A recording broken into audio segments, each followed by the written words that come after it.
Assalamualaikum dan salam Ramadan. Bertemu kembali di channel Cikgu Aziz. Hari ini saya akan kongsikan pula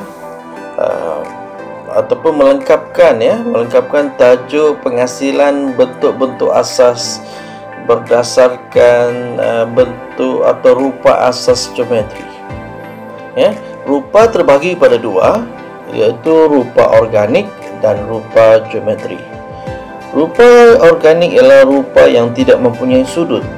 Tetapi hari ini kita menyelesaikan tugasan kita menghasilkan rupa geometri yang mempunyai sudut.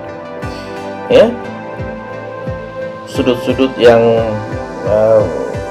25, 35, 90 dan ada yang 180 dan 360 darjah. Apakah bentuk yang mempunyai sudut hingga seluas 360 darjah? Jawapannya ialah bentuk spiral ataupun bentuk bulatan. Dan manakala bentuk-bentuk organik adalah bentuk-bentuk yang bebas, dinamik dan tidak mempunyai sudut. Lebih kepada bentuk-bentuk alami, bentuk-bentuk alami, bentuk-bentuk yang bebas dan hidup. Tapi hari ini kita akan teruskan latihan kita bahagian kedua, bentuk geometri. Ingat, dalam kita menghasilkan latihan ini kita perlukan pensel yang pelbagai. Yang pertama, yang kedua kita harus mempunyai satu mindset bahawa kita harus dengan pensel yang ada itu kita harus mampu menghasilkan 5 ton warna atau 5 ruang warna daripada gelap hingga ke terang itu, hingga warna yang terang. Jadi penggunaan pensel ini sangat-sangat penting. Jangan paksakan pensel Anda untuk menghasilkan tona yang gelap dengan memberi tekanan yang kuat pada mata pensel. Ini akan menghasilkan kesan yang berkilat. Dan kesan berkilat ini sebenarnya tidak baik dan menolak nilai lukisan Anda. Mengapa begitu? Kerana kesan pensel yang berkilat ini akan mengurangkan nilai ketika kita melihat lukisan, kerana lukisan itu berkilat dan tidak memperlihatkan sudut-sudut yang gelap itu. Ataupun ketika Anda mengambil handphone atau kamera Anda menggambar lukisan itu untuk simpanan, Anda dapati lukisan Anda tidak dapat, gambar Anda tidak menarik kerana lukisan itu kelihatan seakan-akan cermin yang berkilat. Jadi itulah mengapa kita tidak press atau beri tekanan kepada pensel kita secara kuat untuk mengelakkan berkilat tadi itu. Cara-cara memilih pensel Anda boleh melihat video saya sebelum ini. Begitu juga dengan cara mengasah pensel, Anda boleh lihat video saya yang sebelum ini. Anda harus membiasakan diri Anda untuk membuat garisan-garisan lurus. Angkat ke tangan Anda, jangan pasang di meja ataupun di tripodkan ke meja atau disandarkan ke meja. Longgarkan dan tarik supaya kelihatan lurus. Seterusnya Anda harus mengetahui di manakah sumber cahaya dan di manakah bayang akan wujud kesan daripada kehadiran cahaya itu. Kesalahan-kesalahan yang biasa dilakukan oleh pelajar ketika membuat bentuk-bentuk geometri ini ialah mereka melorek tidak rata ataupun bersimpang siur. Jadi kelihatan bentuk itu tidak geometri.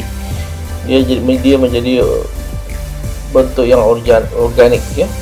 Lihat lorikan-lorikan saya ini, walaupun pada shadow saya tetap membuat garisan yang lurus, garisan yang hampir lurus untuk menunjukkan bahawa lantai atau permukaan meja itu rata. Begitu juga dengan bentuk kon ini, saya lorikkan lurus, lurus ataupun sekata dari lurus dia tu. Ketika ini saya menggunakan pensel 10B, yang pensel yang besar sedikit ini, warna berwarna biru ini adalah pensel yang mempunyai keupayaan 10B ya. Ya, lihat cara lorekan saya itu. Saya memegang pensel 3 jari panjang di belakangnya over the top. Saya hanya membuat outline yang di sudut-sudut untuk di bagian-bagian tertentu saja, tidak keseluruhan subjek itu ya. Jadi Anda harus mengelakkan menghasilkan outline yang keras dan mati ya di sekitar objek. Oke. Untuk objek yang pertama tadi saya gunakan 10B untuk finishing ya. Lorek dia seakan-akan lurus untuk memperlihatkan bahwa meja itu rata ya, meja itu rata dan tidak tidak dinamik ya, ya, dari segi rupanya. Loreknya secara rata saja ya, dan padamkan mana-mana yang terlebih. Oke, saya masih gunakan 10B ketika ini ya. Saya mencari kawasan-kawasan yang 100% gelap ya, 100% gelap, dan saya tidak memberi press kepada 10B ini ya. Pertama untuk melakukan kilat, dan kedua juga ia memberikan mood kepada lukisan ya, memberikan mood pada lukisan. Nampak lorekan saya masih rata ya, lurus ya. Saya mencari kawasan yang terlindung, saya gelapkan lagi sedikit outline ya, dan ada yang bersisa itu saya padam. Ini yang saya padam ini ialah chiaroscuro ya, balikan cahaya yang terkena kepada lantai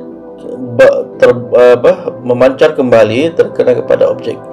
Jadi saya putihkan kawasan itu. Oke, sebut kemasan terakhir. Sekejap lagi saya akan menghasilkan pula suasana ataupun mood keseluruhan lukisan ini menggunakan pensel 2B ya. Saya menggunakan pensel 2B sekarang. Pensel yang hitam ini pensel 2B.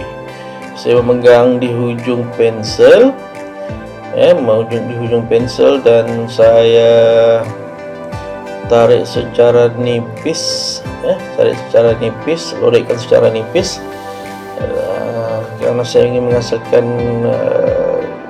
kesan yang lutsinar ya, Mengapa kita perlu gelapkan latar yang berlawanan dengan cahaya ya? Ingat falsafah, semakin gelap malam, semakin gelapnya malam, semakin teranglah bintang.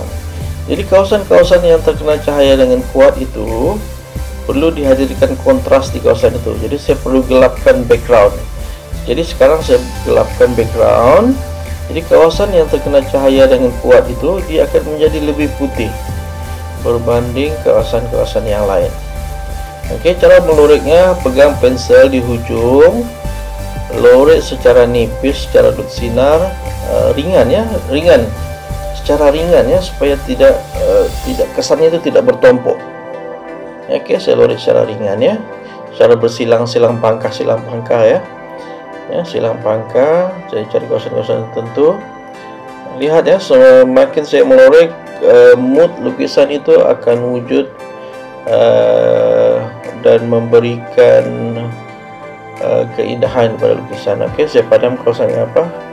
Saya gunakan teknik burnishing di sini sedikit, yaitu saya terangkan lagi kawasan putih itu. Nampak saya gelapkan lagi di belakang itu.